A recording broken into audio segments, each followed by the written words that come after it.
ओम Shri Sairam Prashanti express रो यही नूतन अध्याय को मुझे सीतिकंठा आप समस्त को स्वागत करुच्ची।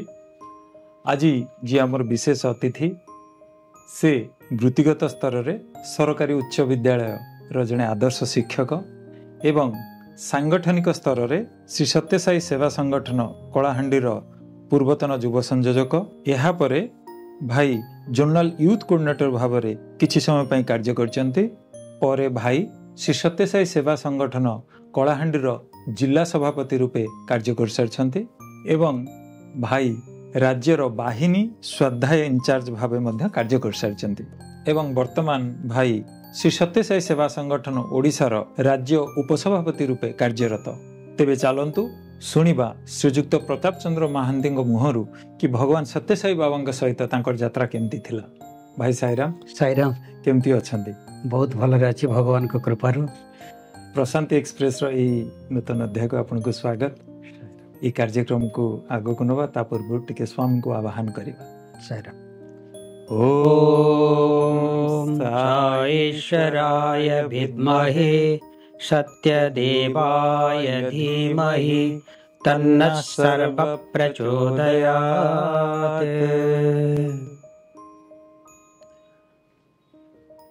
भाई भगवान सत्य साई बाबा संस्पर्श रे आपण केमिति और केबे आसिबे? स्वामी संस्पर्श रे आसीबा मो पई एक अलौकिकता किछि नथिला। कौन सी घटनावशत मु स्वामी का पाखक आसी नथिली। स्वामी पूर्व जन्म रे कौन कृपा थिला। मु जेतेबेले 1972 मसीहार कथा मोर मन पड़ी जो मु चतुर्थ पंचम मु पढ़ुली।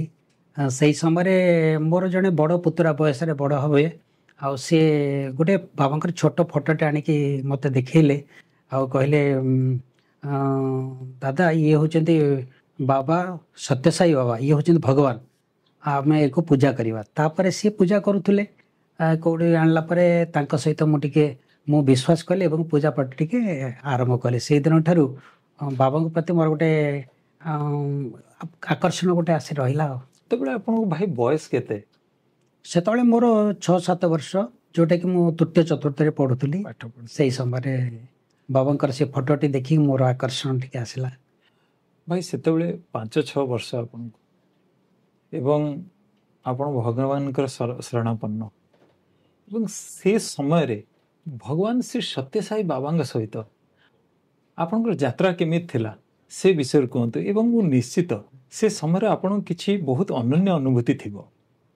साईराम सतरे पिलाटी दिन जो दिन ठारू स्वामी को जानिली से दिन ठारू स्वामी के प्रति मोर जो आकर्षण बढ़िला एवं मोर केवल ने स्वामी सेतबेले मो सहित जो प्रकार कृपा वर्षण करिसंती ताको एबे चिंता कले मते बहुत आनंद लगे। एटा तो गला पुतुरा मते से फोटोटी आणिके देइथिले सुधारंजन महांती तांकर ना आ से पुतुराटी मते फोटो देइथिले तार सहित पूजा भी करूथुली। आ तापरे मोर निजर बड़ भाई श्रीजुक्त निर्मल कुमार महांती जे कि प्रशांति भंडार जो प्रथम आरंभ है कटक से जो विजय कुमार पृष्ठी हाँ तांका सहित प्रशांति भंडार से काम करुଥିଲେ से मते जानि चंती। सत्य Sai books and publication trust तांकर से 72 रे बाबा को पाखो को जीवाटा गोटे बहुत गोटे इंटरेस्टिंग स्टोरी। बिना पैसा से जाइथिले जाहो से फेरिला परे आम घरे ओंकार सुप्रभातम पूजा आरंभ कर कले। मु से तृतीय चतुर्थ पढ़ुଥିଲି से समय मु सकाळ उठिवा ओंकार सुप्रभातम करवा पूजा करवा एमती गोटे अभ्यास मते मन भीतर गोटे आग्रह आसला। कहीं न कहले भी मध्य भीतर प्रेरणा आसूला। सांगे सांगे मांस भी मुझे छाड़देली, मांस छाड़देली। मांस तो आम घर आसुना माछ किंतु आम घरे प्राय हुए कारण भल पोखरीटे थिला आमर बहुत समस्ते आम घर आमिष आसी किंतु मु छाड़देली। से परिवार लोक मैंने मत बाध्य करते किंतु स्वामीकर जीवन में जो आसिली मो एमती गोटे प्रेरणा आसला। मु पूरा टोटल रिजिड हेली मांस खाइलिनी। तापर परे आमर से राधाकृष्ण मंदिर को लगिकी गोटे बड़ हॉलटे थाए। आमर गोटे बड़ बापा पु भाई मोर बयस बहुत बड़ ऋषिकेश महांती से बाबा गोटे इंस्पायर्ड हेले आम गाँव पिला डाकी से भजन नगर कीर्तन सेवा आरंभ कले प्राय 100-150 पिला आम सब जो करूँ एक बाल विकास जदिव नाला तथापि बाल विकास भली से आमको तालीम दौले करूँ सीटा गलापर तापर स्वामीकर मो जीवन में आउ गोटे जिनस आसला आमर जड़े प्राइमेरी शिक्षक से पाखे थे ना जगन्नाथ बल से प्राय आम से 2-3टा ब्लॉक रे माने कोण अनुकोण रे प्रत्येक प्राय अधिकांश गाँव को जाइए बाबांकर से प्रचार प्रसार करछंती सी कौन करती मुझे टे भजन टे गाई पार्थी बाद्यटे बजाऊली प्रतिदिन उपर बड़ी से स्कूल छुट्टी हम तक साइकल से आसी मत साइकल आगे बसैबे ये पाखपाख गाँव को आम सब जाऊ बेले बेले रातिर भी रही जाऊ एवं भजन सत्संग करूँ से बाबा विषय में प्राय जो सत्संग हुए टे शुणिली ये गोटे कथा से स्वामी माने अलौकिक भाव में बहुत आनंद कथा प्राय स्वामी मो स्वप्न रे आसंती प्राय स्वप्न आसंती मु अनेक समय स्वामी को दर्शन करे एवं बहुत आनंद हुए रातिर निद भांगी जाए मत आनंद अनुभव हुए बेले बेले कथा जो रिपीटेडली है मु बहुत खुशी रे मु अन्य पाखे कही बोली से आपको 6-7 वर्ष बयस स्वामी आप स्वप्न रे आसंती कौन सब से स्वप्न देखती स्वप्न प्राय अधिकांश दिन स्वामी आसंती तांकर बाबा फटो पूजा करवा भगवान कौड़ी भजन सत्संग होची अच्छी भगवान का दर्शन एमती मिले किंतु ता भीतर गोटे बड़ अनुभूति मोर पूरा स्पष्ट मन रही दिने मुझे स्वप्न शोची हठात स्वप्न मो पछपटे कबाट की आम घर बाड़े मु कबाट टी खोलला बेलू स्वयं शिरडी बाबा पाखे गोटे कुकुर था सी मु कबाट खोलदेला मुझे आश्चर्य हाथ जोड़देली स्वामी को भगवान शिरडी साई बाबा को देखिकी एवं शिरडी साई बाबा को देखला शिरडी बाबा मत हसीदेले एवं घर भीतर प्रवेश कले हठात मोर आनंद भांगीगला निद भांगीगला किंतु ता परदिन ठार गोटे अपूर्व भावना मो भितर गोटे आसला जिते आम गाँव में कुकुर बिलेई जो गुड़ाक थे से प्रति मोर गोटे सहानुभूति और गोटे प्रेम आसला भल पाइली जदि कहीं पाखे आघात करुच्ची ताले मु प्रोटेक्ट करूली आ मोर सांग मैंने मत चिड़ौले आपर मुसी घरे कांदे हठात यही भावना मो भीतर आसला सब जीवजंतु प्रति भल पाइबा आपर से जिनसटा को मोर धीरे धीरे समस्त को भल पाइबार जो भावना टी आसला तापर आउ गोटे कथा भगवान को भल पाइबा भगवान को प्रति आकर्षित होगा आउ ठीक बाटर चलिबार मोर पिला दिनर कथा मु कहूँ मोर बापा भी जड़े बहुत आदर्श गुरु थिले मो बापांकर प्रेरणा मो जीवन को अनेक किछि मो जीवन चरित्र को गठन करिवार साहस करिछि।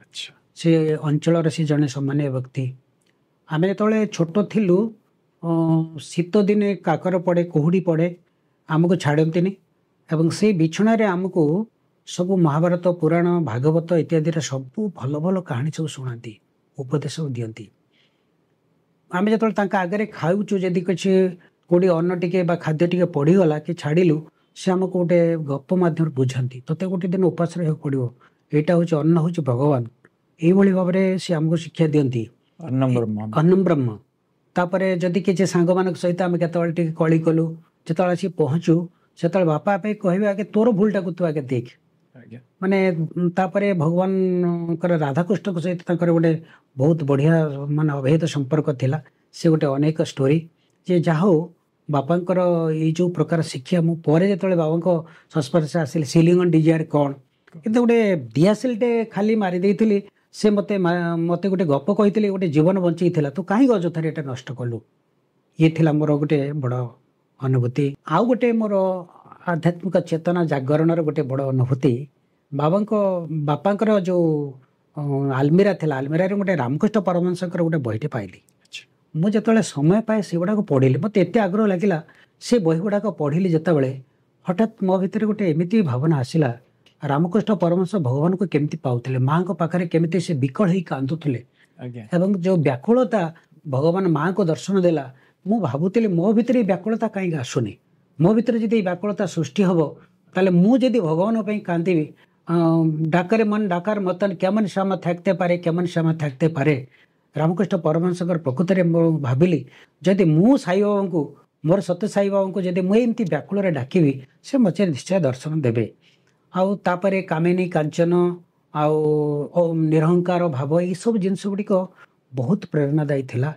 आउ सेतबेले भगवान को मेडिटेशन करने मुझे प्रेरणा पाऊली 2 घंटा 3 घंटा काल भर मेडिटेशन रे बसी जाऊली केवल आनंद अश्रु मो भितर झरुला।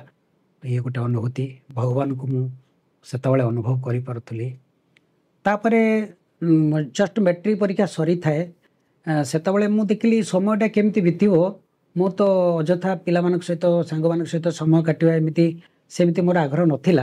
आमर बड़ भाई गोराचंद मिश्र सब छोट छोट महापुरुष जीवनी सब बही आनिक रखिले मुझे सब पढ़े बहुत आनंददायी प्रेरणादायी थिला बहुत शिक्षणीय थिला।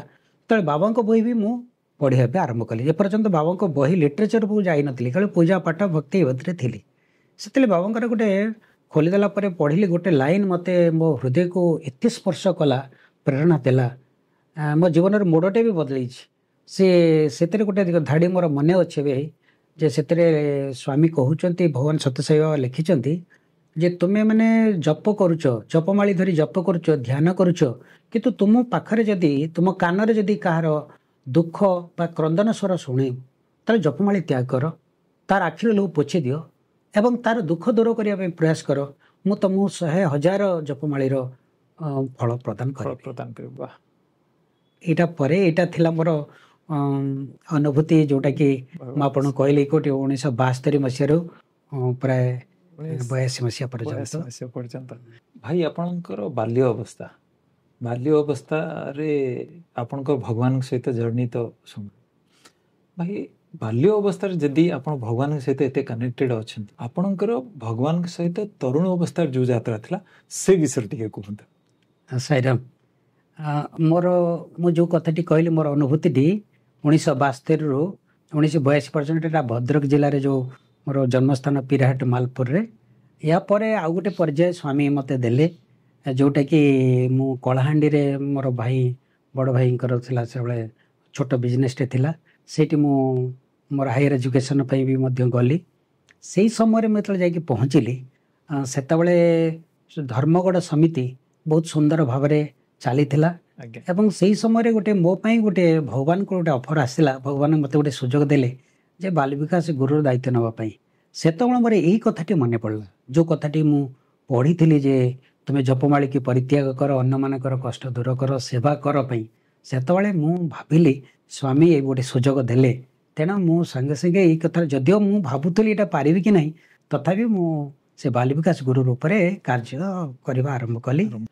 माने केते वर्ष से जर्नी केते वर्ष जर्नी थिला प्राय 25-26 वर्ष कारण मु जाई पहुँचली 1984 मसीह 84 जो दायित्व बाल विकास गुरु भाव 2000 प्राय 5 मसीहा पर्यंत मु एक्टिव गुरु भाव मु क्लास नौतली प्राय 24-25 वर्ष मु गुरु भाव कार्य करिछि बाल विकास एपर्यंत मोर रही रिसोर्स पर्सन हिसाब से क्लास पास मझे मझे निए प्राय 25 वर्ष गोटे अनुभूति स्वामी मते प्रदान कर 25 वर्ष अनुभूति विषय आम सहित टिके बांटंतु।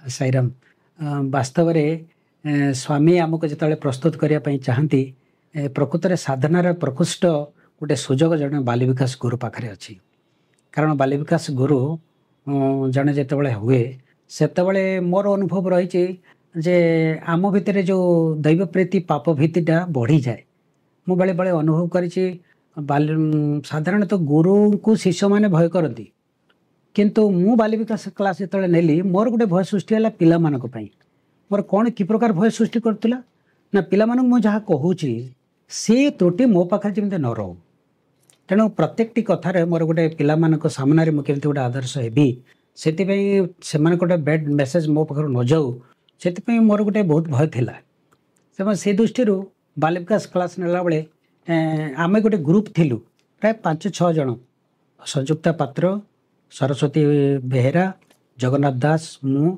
आउ जड़े 2 जन भौणी थिलु प्राय 3टा जो ग्रुप बहुत बढ़िया चली एवं प्राय 150 भली पिला पार्टिसिपेट करुले प्रतिदिन संध्यारे आम कौटी जो जेकोसी गोटे पेरेन्ट्स घरे आम रोतुल प्रकृत में सेगुड़ा बहुत बड़ अनुभूति थिला ता भितर गोटे जोड़े अनुभूति मत बहुत अटैच कर शिक्षणीय जिनस ता भीतर मु पाइछि सतरे से अनुभूति विषय टिके शेयर करो। प्रथम तो मोर बाल विकास गुरु माने मो पई गुरु हेचंती अनेक कथा भीतर मु दुईटी कथा एठी कहया पई चाहूची। थरे मो पिला झील मान को छोट छोट झील मान को ड्रामा पई गोटे नाच शिखौथली दिने गोटे झील आसी नथिला पचाली कहीं आसीनी से ना ता बापा विरक्त होती से कांदुची आसने पाख मंदिर पाखे मुझे कहली तुम बस था मुझे जाऊँगी जो जा गली ता बापा बहुत रागी जाते पार्टी करते से कांदी से घर झीटी थिला मु बापा को बुझेली मुझे ठीक अच्छे आज छाड़ी दिंतु आ भूल कर स्कूल जाऊनी मझे पलि आसूची कथा मानुनी बापा माँ कथा मुझे छोट झीटे जेहेतु कहली ताको बुझेकी ड्रेस पिंधेला मु साइकेल बसे बस आनिली बाट सारा बुझे बुझे आसिली तापर से नाचिला तापर आउ एमती करबुनी माँ एमती कहीकि छाड़ी बाबा बाबा प्रति केमिति समस्त रोची गुरुजी प्रति तापर से छाड़ला पर गोटे मास पर पुणी जो मुझे पेरेन्ट्स मीट्रे गली कंटाक्ट रे से बापा माँ बहुत खुशी हो गले से मते पाछुटी नेले एवं से गोटे कथा कहले आज्ञा कौन कहले पिला को जे एबे ठारू से रेगुलर सब कथा करुची जो दिन टे भूल करुची आमे भय देखुचु ए तो गुरुजी पाखे कहीदेबू सीधा आम गोड़ तले कहूँ ना आम गुरुजी मन दुख हो से बहुत मन दुख करेंगे तेणु कहबेनि मुझे आउ से काम करें तेणु आज सी ये भाव में सी तार निजक सुधारी बहुत खुशी कथा से दिन मुझे शिखिली प्रकृत में दैव प्रीति पाप भीति जन को भल पाइबा भितर आम भितर केमी गोटे करेक्शन भीति सृष्टि हुए भय तेणु भगवान को भल पाइबा भितर मोर कहीं से भय आसुनी जे मो बाबा मत कष्ट पाइबे मो बाबा भल पाइबे नहीं मुझे दे काम करी से स्टूडेंट पाखर मोर गोटे बड़ मेसेज पाइले जहाँ को भल पाउच तांको संतुष्ट करने सब चेष्टा करवा ये गोटे गोटे मेसेज पिला पाखर पाइली। सेकेंड गोटे थिले गोटे क्लास रे मु पचारली पिला मान को तमें सब भगवान को मन पकाउच हाँ समस्ते हाँ गुरुजी मन पकाउच बोली सब हाथ टेकिले ता भीतर जो मैंने कहते केतले मन पकाउच ना किए कहले मुझे ब्रह्मार्पण कला बेले किए कहले कराग्रे बसाते लक्ष्मी कहला बेले किए शोला बेले कि गोटे पिला ठिया है कि कहला गुरुजी मुझे सब करे कि बेसी मन पड़े केतबले मुझे केतबले ना जिते किसी गोटे भूल कर दिए मत डर लगे मोर कहीं डर ना आपड़ शिखई जहाँ मु कही जहाँ मु करई जहाँ मु चिंताई मने जगतर कर्ता परम ईश्वर जानुछंती प्रतिक्षण मोर मन पड़ जाए मो बाबा मते सब जानिबे तेणु बाबा जानीगले बोली डर लगे सेटा भी मो से दिन गोटे बड़ टीचिंग थिला प्रकृत में से पिला भितर जो भाव आम भितर सृष्टि हो प्रभु आमे भी विश्वास करूँ तुम सब किसी जानुच ये थिला जोटे स्टूडेंट कथा गोटे पेरेंट्स मान को कांटेक्ट करने द्वारा पेरेंट्स मान भितर भी अवेयरनेस आसी पिला मान को छाड़ुले से गोटे छोट घटनाटी थिला जो पेरेंट्स मीटिंग करूँ आम से इनविटेशन कार्ड नहीं कि घरे घरे बुलाऊँ शीत दिने डिसेम्बर मसर कथा समस्ते जो आम घर घर जाऊँ 9टा 9:30 हम शीत दिन में बहुत शीतल होते बहुत ठंडा हाँ मुझे गोटे पेरेंट्स घर जा ठक ठक कली से कबाट खोलिले से बसी थे सब टीवी देखुता इनभाइटेसन साईराम कलु इनभाइटेसन देलु आपण पुओ झील को पठाऊँच कितु कौन हो जानना काली के आसतु आम आपण मान सहित कथा बाल विकास परदिन से आसी कथा मानिक पेरेंट्स मीट सरला जो पचारू आप मतामत से गोटे सुंदर कथाटी कहले सर आपण मैंने आम पिला माने बाल विकास आम जानू कौन पढ़ू जाऊँ सांगे किंतु जितेबाला आपण गले इनविटेशन देवाई से आम शीत वस्त्र पिंधिलु बहुत शीत लगुला घरे कबाट देकी बस टीवी आगे कॉफी पीऊला और टीवी देखुले किंतु आपण शीतरे थरी थरी आसिक आमको इनविटेशन देले एवं आम पिलार उन्नति कथा आपण मत कही दीपद गले मुझे जो निजे को धिक्कारली एमाने केबे पैसाटे नियंतिनी आजिकल किए बिना पैसा करंतिनी एमाने कौन पे आम पिला मानक पे लागि जदि सेमाने आम पिला लगुच धिक आम जीवन आज्ञा से केवल आसी आज देखिली प्रकृत में आपण बहुत महत् काम कर आम भी ए सामिल हबू बहुत सुंदर अनुभूति सब एमती अनेक अनुभूति आ गोटे कथा मुझे चाहूँ स्वामी बाल विकास क्लास नेला बेले आ गोटे कथा मन पड़ुचे प्रसंग रे तो क्लास नौ था से समय गोटे आ गोटे समिति रे गोटे गोटे आपनकर हैला गुरु ट्रेनिंग गुरु ट्रेनिंग जतले हैला सेतले मते से क्षेत्र गोटे थिला एटा हमर डीपी जो देइतले चिट्ठी देइतले हाँ से देखितले जे न्यू गुरु ମାନେ ମାନେ ଆଟେଣ୍ଡ କରିବେ ନୂଆ ଗୁରୁ ମାନେ। ତାପରେ ସେତେବେଳେ ମୁଁ ଭାବିଲି ଆରେ ନୂଆ ଗୁରୁ କରିବା, ମୁଁ ତ ବହୁତ ପୁରୁଣା ଗୁରୁ, ମୋର ଆଉ କ'ଣ ଜାଣିବାର ଅଛି, ତେଣୁ ମୁଁ ଯିବା ଦରକାର ନାହିଁ, ଆବଶ୍ୟକତା ନାହିଁ। ଏମିତି ଭାବିକି ମୁଁ ନିଷ୍ପତ୍ତି ନେଲେ ଯିବିନି। କିନ୍ତୁ ସେଦିନ ସ୍ୱାମୀଙ୍କର କ'ଣ ଡ୍ରିମ୍ ହେଲା, ସ୍ୱାମୀ ମୋତେ କହୁଛନ୍ତି ତୁ ଆସିଲୁନି କି? ଏବଂ ହଠାତ୍ ମୋ ଭିତରେ ଆସିଲା, ଆରେ ମୁଁ କେଡ଼େ, ମୋ ଭିତରେ ଅହଙ୍କାର ଆସିଲା, ମୁଁ ଗୋଟେ ବଡ଼, ମୋ ପୁରୁଣା ଗୁରୁ, ମୁଁ ସବୁ ଜାଣିଛି। ସ୍ୱାମୀଙ୍କ ପାଖରେ ପ୍ରେୟାର କଲି, ନା ମୁଁ ସ୍ୱାମୀଙ୍କ ପାଖରେ ପହଞ୍ଚିବାର ଅଛି।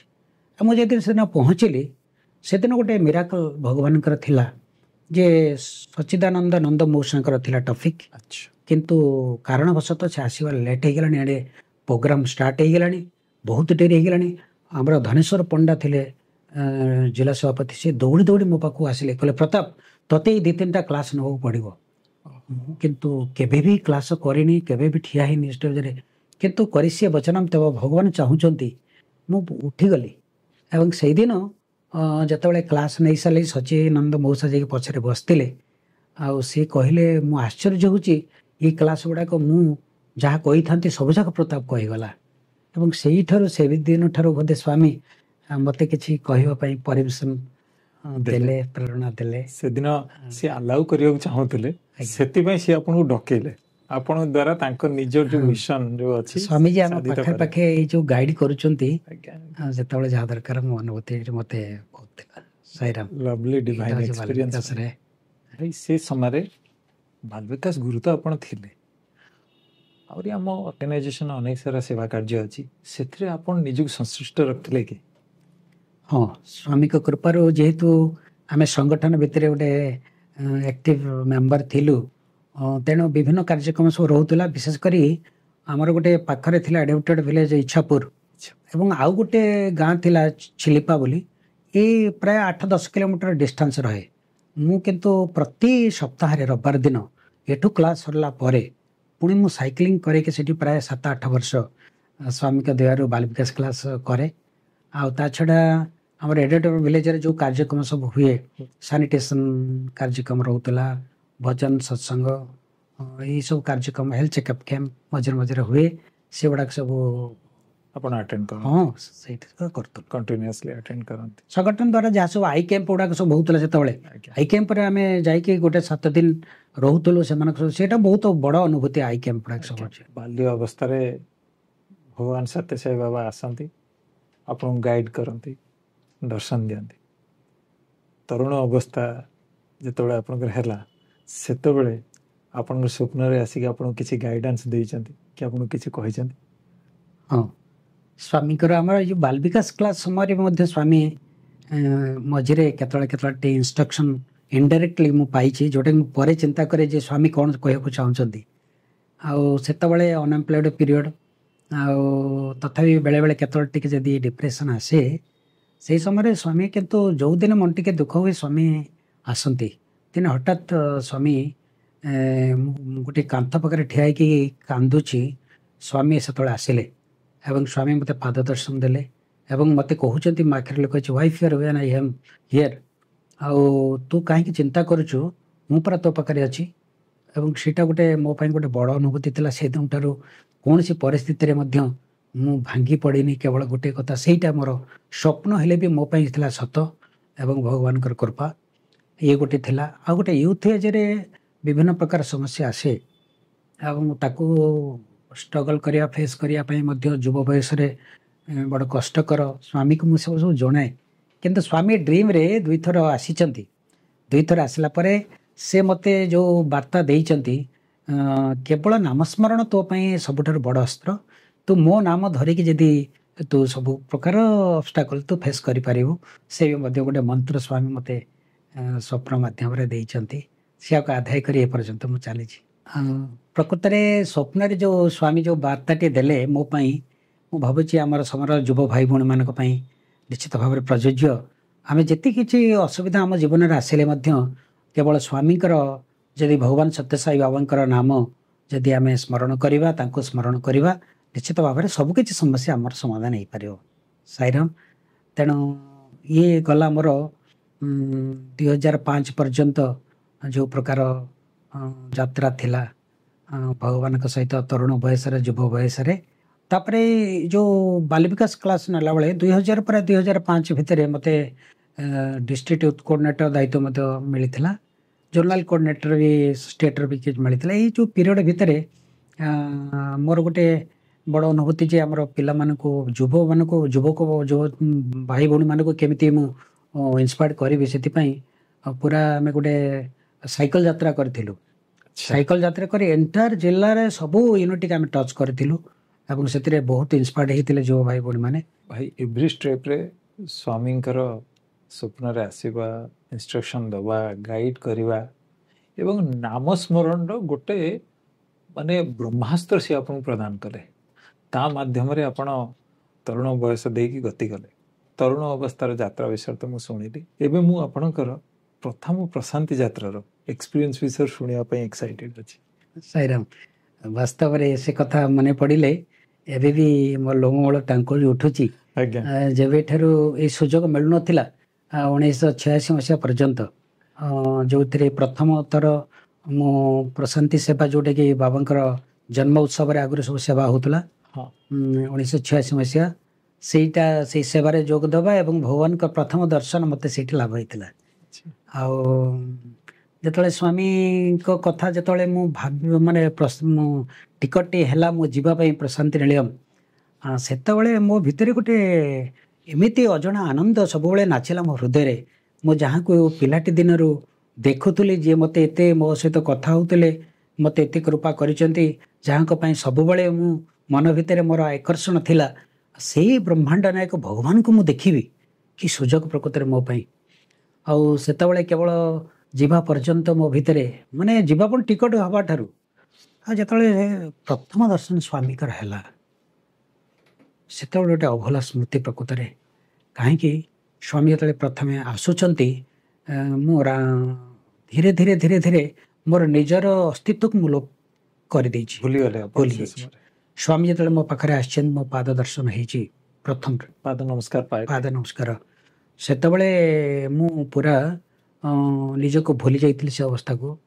स्वामी दर्शन सारी गले सब उठी गले किंतु मो आखिर लुह थिला मु निजर स्थिति को हरई आते मु भावुची एबे रामकृष्ण परमहंस जोड़ा कही गोटे समाधि अवस्था स्वामी कृपा आम डिवोटी मान मोर केवल अनुभूति भावुनी अनेक डिवोटी मानक अनुभूति थी स्वामी को दर्शन कर सारा पर जो अवस्था मनीष रहे सी हूँ भावी गोटे समाधि अवस्था जो थे गोटे एत आनंद आश्रु बहे आ निजर अस्तित्व को मनीष शरीर को भूली जाए से अनुभूति गोटे विराट अनुभूति निहार अनुभूति अद्भुत एबे भी मन पड़े से कथा गुड़िक आखिर लुह पड़ी आसूची सतरे ट्रूली इंस्पायरिंग भाई प्रथम प्रशांति यात्रा विषय तो सुनले भारी एक्साइटिंग जर्नी आपण प्राय गेस कर सारे मु द्वितीय प्रश्न आपन कौन पचारि प्रथम प्रशांति सेवार सुजोग आपन केबे मिलला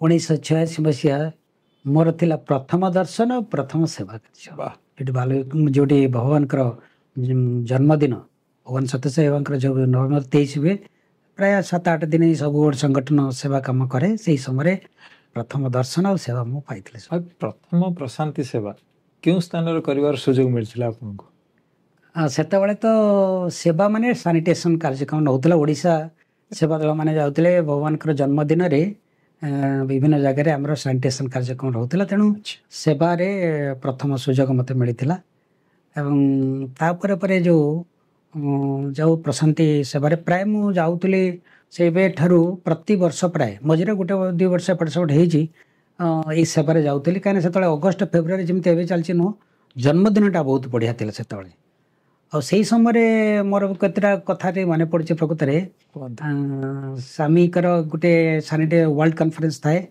2005 मसीह कथा से आमको पड़ी था विद्यागिरी गेट पाखर से टिके आग को एमती गोटे थाए मत सामने थी मत गोटे ग्रुप लीडर करते मो ग्रुप रे जो मैंने गोटे सीनियर थे एडवोकेट थे बहुत हेडमास्टर थे सब थे तथापि मत गोटे ग्रुप लीडर करते आपण बयस जिते समय हो गला प्राय 10टा हो 10:30 10:30 हो गला से समस्ते कहले आज ये था रखीदे ମୁଁ ସେତେବେଳେ କହିଲି ନାଇଁ ସ୍ୱାମୀଙ୍କର ଜଗନ୍ନାଥଙ୍କର ବଡ଼ଦାଣ୍ଡରେ ଆମକୁ ଗୋଟେ ସୁଯୋଗ ମିଳିଛି ଆଉ ଏତିକି ଛାଡ଼ିଦେବା କାଳେ ଯଦି ଭଗବାନ ପଳେଇ ଆସନ୍ତି ତାହେଲେ ଠିକ୍ ହେବନି ଆମେ ଏତିକି ଟିକେ ସଫା କରିଦେଇକି ଯିବା। ଯାଉ ସେମାନେ ଭୋକ ଲାଗିଲା ବୋଲି କହିଲେ ମୁଁ ସେଠୁ ଯାଇକି କ'ଣ ଟିକେ ଆଣିକି ତାଙ୍କୁ ସବୁ ଦେଲି ଗ୍ରୁପ୍ ହିସାବରେ ଆଉ ସମସ୍ତେ କାମ କଲୁ। ଠିକ୍ ଅଧା ଘଣ୍ଟା ଖଣ୍ଡେ କାମ ସରିଛି ସେ ପେଜ୍ଟା ସରିଗଲା। ଏଇ ସମୟରେ ସ୍ୱାମୀଙ୍କ କାର୍ ଆସିଲା। ଆଚ୍ଛା ସ୍ୱାମୀଙ୍କ କାର୍ ଆମ ପାଖରେ ରହିଗଲା। ଆମେ ଗ୍ରୁପ୍ଟି ପୁରା ଗୋଟେ ଜାଗାରେ ଠିଆ ହେଇଗଲା ହାତ ଯୋଡ଼ିକି ସ୍ୱାମୀଙ୍କ କାର୍ରୁ ମୋତେ ଆମ ସମସ୍ତଙ୍କୁ ଅନେଇକି ହସିକି ଏବଂ ବ୍ଲେସିଂ କରିକି ଗଲେ। ସ୍ୱାମୀ ଗଲା ପରେ ମୋତେ ସମସ୍ତେ ପୁରା ଟେକିଦେଲେ ଆନନ୍ଦରେ ଯାଉ ତୋ ପାଇଁ ଆଜି ଭଗବାନଙ୍କର ଗୋଟେ ବ୍ଲେସିଂ ପାଇଲୁ। ଇଏ ଗୋଟେ କଥା ଥିଲା। ଆଉ ଗୋଟେ କଥା ମୋର ଗୋଟେ ମନେ ପଡ଼ୁଛି ଆମେ ସେତେବେଳେ ଏଇ ଅଗଷ୍ଟ ଡ୍ୟୁଟି ଯାଇଥିଲୁ। ଅଗଷ୍ଟ ଡ୍ୟୁଟିରେ ମୁଁ ହସ୍ପିଟାଲରେ ଯେଉଁ ବ୍ଲଡ଼ ବ୍ୟାଙ୍କରେ ମୁଁ କାମ କରୁଥିଲି। ଯାଉ ସେଇ ସମୟରେ ଗୋଟେ ଆମର ଭଦ୍ରକର କରଞ୍ଜାଡ଼ିଆ ସେଠି ଜଣେ ଲେକ୍ଚରର ଯାଇଥିଲେ ନୂଆ କରି ସେ ବି ସାଙ୍ଗ ହେଇକି ଆମେ ଗଲୁ। ବାବା ନଥିଲେ ପ୍ରଶାନ୍ତିରେ ହ୍ୱାଇଟ୍ ଫିଲ୍ଡ ଗଲୁ। ଆମେ ସେଠି ବୃନ୍ଦାବନରେ ବାବାଙ୍କର ପାଦ ଦର୍ଶନ ପାଇଁ ବସ୍ରେ ସବୁ ଯାଇଥିଲୁ। ସେଇଠି ଯେତେବେଳେ ଆମେ ସମସ୍ତେ ବସିଛୁ ସେତେବେଳେ ସିଏ ଦେଖୁଛନ୍ତି ଦର୍ଶନ ଧାଡ଼ିରେ ସମସ୍ତେ ଗୋଟେ ଗୋଟେ ଏନଭଲପ ଧରିଛନ୍ତି ଚିଠି ଦେଉଛନ୍ତି। ତାଙ୍କ ପାଖରେ କିଛି ନଥିଲା। ସିଏ କହିବେ ମୋତେ ପଚାରିଲେ ଏଇଟା କ'ଣ ମୋ ବାବାଙ୍କୁ ହେଲେ ଚିଠି ଦେଇପାରିବେ ମୋର ନିଜ ମନ କଥା ଲେଖିକି। ସେ କିଛି ନ ପାଇ ଗୋଟେ ପକେଟରୁ ଗୋଟେ ପେପର ବାହାର କଲେ ଆଉ କିଛି ଲେଖିଲେ କିନ୍ତୁ ଦେବେ କେମିତି ଏନଭଲପ ତାଙ୍କ ପାଖରେ ନାହିଁ। ସେଇଟାକୁ ସେ ରଖିଲେ ପକେଟରେ।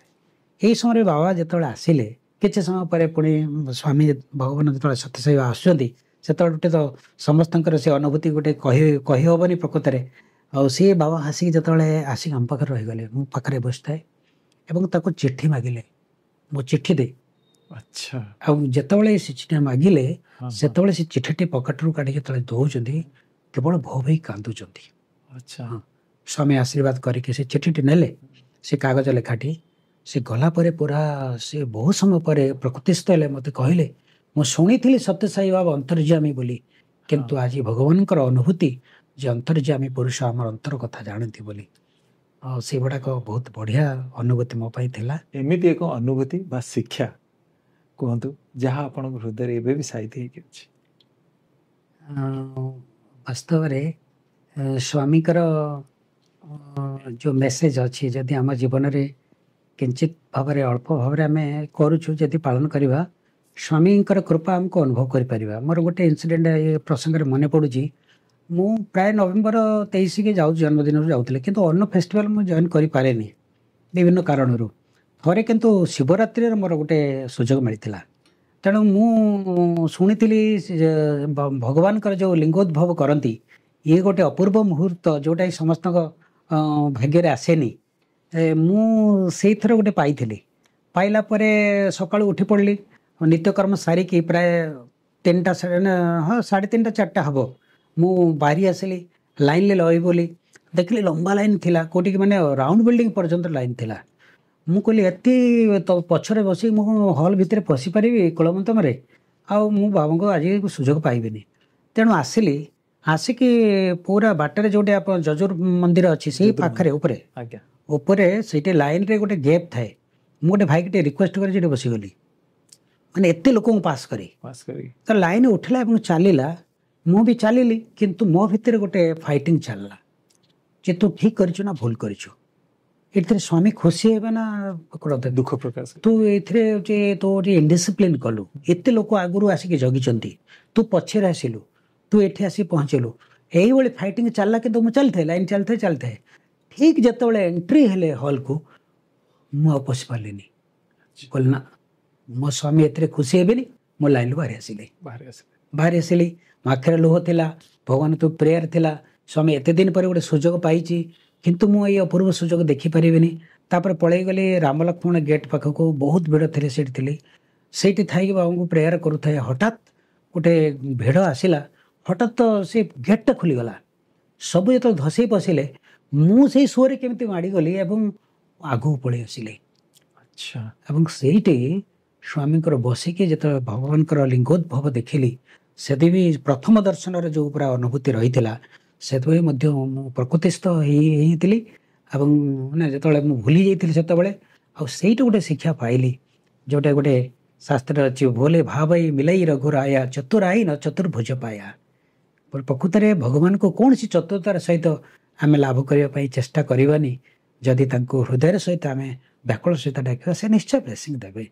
ତେଣୁ ଶୃଙ୍ଖଳା ଭଗବାନଙ୍କ କଥା ମାନିବା ଏବଂ ଭଗବାନଙ୍କ କୃପା ପାଇବା ଏଇଟା ଗୋଟେ ବହୁତ ବଡ଼ ଅନୁଭୂତି ମୋ ପାଇଁ ଅଛି। ଭଗବାନଙ୍କ ପ୍ରଦତ୍ତ ଏକ ଶୃଙ୍ଖଳିତ ଶିକ୍ଷା ଆମ ପାଇଁ କି ଆମେ କେମିତି ନିଜକୁ ଡିସିପ୍ଲିନ ରଖିବା ଏଇ ଜିନିଷର ପ୍ରକୃଷ୍ଟ ଉଦାହରଣ ଭାଇ ଆମକୁ ଏ ଜିନିଷରୁ ମିଳୁଛି। ଧନ୍ୟବାଦ ଏ ସୁନ୍ଦର ଏକ୍ସପିରିଏନ୍ସ ପାଇଁ ଭାଇ। ପୁଣି ଫେରିବା ଆମେ ଆମର ସ୍ୱପ୍ନର ଦେବତାଙ୍କ ପାଖକୁ, ଯିଏକି ଆପଣଙ୍କୁ ବାଲ୍ୟ ଅବସ୍ଥାରେ ସ୍ୱପ୍ନ ଦ୍ୱାରା ଗାଇଡ଼ କଲେ, ଯିଏକି ଆପଣଙ୍କୁ ତରୁଣ ଅବସ୍ଥାରେ ସ୍ୱପ୍ନ ଦ୍ୱାରା ଗାଇଡ଼ କଲେ। ଏବେ ଆପଣ ପରିଣତ ବୟସ ଆଡ଼କୁ ପାଖେଇ ଯାଉଛନ୍ତି। ସ୍ୱପ୍ନର ଦେବତା ଆପଣଙ୍କୁ ସବୁ କ'ଣ ସ୍ୱପ୍ନରେ ଉପଦେଶ ଦେଇଛନ୍ତି ସେ ବିଷୟରେ ଟିକେ କୁହନ୍ତୁ। ସାଇରାମ, ଏ ସବୁ ମୋ ଜୀବନରେ ବହୁତ ଅନୁଭୂତି। ସ୍ୱାମୀ ଯଦିଓ ପ୍ରତ୍ୟକ୍ଷ ଭାବରେ ମୋତେ ଏ ପ୍ରକାର ସୁଯୋଗ ଦେଇନାହାନ୍ତି, ତାଙ୍କର ଏ ଫିଜିକାଲ ଫର୍ମରେ ଯେଉଁ ଲୀଳା, ସେ ଲୀଳାର ସୁଯୋଗ ମୁଁ ଏତେ ପାଇନାହିଁ।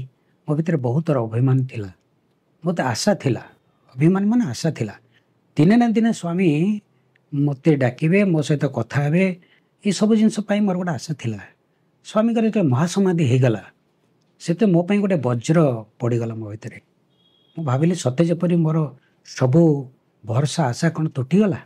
ସ୍ୱାମୀ ମୋତେ କିଛି ନ କହି ନ ଦେଇ ଚାଲିଗଲେ ଏବଂ ସ୍ୱାମୀ ଚାଲିଗଲାର ପ୍ରାୟ 2 ବର୍ଷ କାଳ ମୁଁ ଗୋଟେ ଅଲଗା ପରିସ୍ଥିତିରେ ଥିଲି। ମାନେ କୌଣସି ସଂସାର ସହିତ ମୋର ଗୋଟେ ବିରାଗ ଆସିଲା। ଏହି ସମୟରେ କଥା ସବୁଦିନ ସ୍ୱାମୀଙ୍କ ପାଖରେ ଅଭିମାନ ରହୁଥିଲା, କଥା ହେଉଥିଲି। ହଠାତ୍ ଦିନେ ସ୍ୱାମୀଙ୍କର ଗୋଟେ ଆବିର୍ଭାବ ହେଲା ଗୋଟେ ମନ୍ଦିରରେ। ମୋ ସ୍ୱାମୀଙ୍କ ମନ୍ଦିରକୁ ଯାଇଛି। ସ୍ୱାମୀ ଖୋଲିଦେଲା ପରେ ସ୍ୱାମୀ ନିଜେ ଗୋଟେ ଗ୍ଲାସ୍ ପାଣି ଆଣିକି ମୋତେ ଦେଉଛନ୍ତି। ମୁଁ କହୁଛି, ସ୍ୱାମୀ ଏଇଟା ମୋର ସ୍ୱପ୍ନ ନୁହେଁ ତ? ସ୍ୱାମୀ ମୋତେ କହୁଛି, ନା, ମୋ ହାତ ଧର, ମୋ ହାତକୁ ଛୁଁ। ଏବଂ ମୁଁ ସ୍ୱାମୀଙ୍କର ଗ୍ଲାସ୍ଟା ସହିତ ସ୍ୱାମୀଙ୍କର ହାତକୁ ଧରିଛି, କାନ୍ଦୁଛି। ପ୍ରକୃତରେ ସ୍ୱପ୍ନ ଭାଙ୍ଗି ଯାଇଥିଲା। ସେଦିନ ମୁଁ ଭାବିଲି ଯେ ପ୍ରକୃତରେ ସ୍ୱାମୀ ଏବେ ବି ଆମ ପାଖରେ ଅଛନ୍ତି। ଦ୍ୱିତୀୟ କଥାଟି ଆଉ ଦିନରେ କଥା। ପୁଣି ସ୍ୱାମୀ ମୁଁ ଦେଖୁଛି କୁଳମନ୍ତମରେ ବସିଛି ଏବଂ ଖାଲି ଚେୟାରଟାକୁ ଦେଖି ମୁଁ କାନ୍ଦୁଛି ଭୋଗ ହେଇକି। ସ୍ୱାମୀ ମୁଁ ଖାଲି ଚେୟାର ଦେଖୁଛି ଆଜି, କିନ୍ତୁ ସ୍ୱାମୀ ଏହି ସମୟରେ ପୁଣି ବେଦମନ୍ତ୍ର ହେଇଛି ଏବଂ ସ୍ୱାମୀ ତାଙ୍କ ହୁଇଲ୍ ଚେୟାରରେ ଦର୍ଶନ ଦେବାକୁ ଆସିଛନ୍ତି। ଆମେ ବସିଛୁ, ଯେମିତି ଦର୍ଶନ ଦେବା କଥା ସ୍ୱାମୀ ହସି ହସିକି ଦର୍ଶନ ଦେଇ ଯାଉଛନ୍ତି। ଏ ଦୁଇଟିର ମେସେଜ ସ୍ୱାମୀ ଆମକୁ ଦେଲେ ଯେ ମୁଁ ତୁମମାନଙ୍କୁ କେବେ ବି ଛାଡ଼ି ଯାଇନି, ମୁଁ ତୁମ ପାଖରେ ଏଇଭଳି ଭାବରେ ତୁମ ପାଖରେ ଅଛି।